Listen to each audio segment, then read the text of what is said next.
రెక్కలు ముక్కలు చేసుకుని ఇంటిల్లిపాది కాయకష్టం చేసి పండించిన పంటను అమ్ముకుని సొమ్ము చేసుకుందామని వ్యవసాయ మార్కెటుకు తీసుకువస్తే అర్ధరాత్రి అకాల వర్షానికి వరద నీటిలో కొట్టుకుపోయి పిరికెడు పెరికెడుగా ఏరుకుంటున్న రైతుల దయనీయ పరిస్థితి వరంగల్ జిల్లాలో చోటుచేసుకుంది. వరంగల్ జిల్లా నర్సంపేట డివిజన్ పరిధిలో గత అర్ధరాత్రి ఉరుములు మెరుపులు, ఈదురుగాలులతో భారీ వర్షం కురిసింది.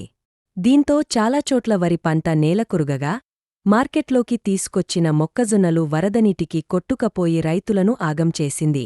అప్పులు తెచ్చి పెట్టుబడులు పెట్టి మొక్కజొన్నలు సాగు చేశామని 6 నెలలుగా ఇంటిల్లిపాదికాయ కష్టం చేశామని, పంట దిగుబడి బాగా రావడంతో అమ్ముకుని సొమ్ము చేసుకుందామని నర్సంపేట, నెక్కొండ వ్యవసాయ మార్కెట్కి తీసుకువస్తే అర్ధరాత్రి దయ్యంలా గాలిదుమారం, భారీ వర్షం కురవడంతో కళ్ల ముందే మొక్కజొన్నలు ఏరులై పారుతుంటే చూస్తూ ఉండిపోయమే తప్ప చేసేది ఏమీ లేకపోయిందని, ఉరుములు మెరుపులు వస్తుంటే బిక్కుబిక్కుమంటూ గడిపామని రైతులు ఆవేదనతో తెలిపారు.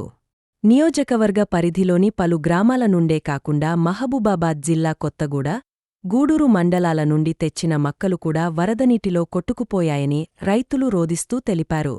కొట్టుకపోగా మిగిలిన తడిసి ముద్దైన మొక్కజొన్నలను ప్రభుత్వం ప్రకటించిన మద్దతు ధరతో కొనుగోలు చేయాలని రైతులు వేడుకుంటున్నారు.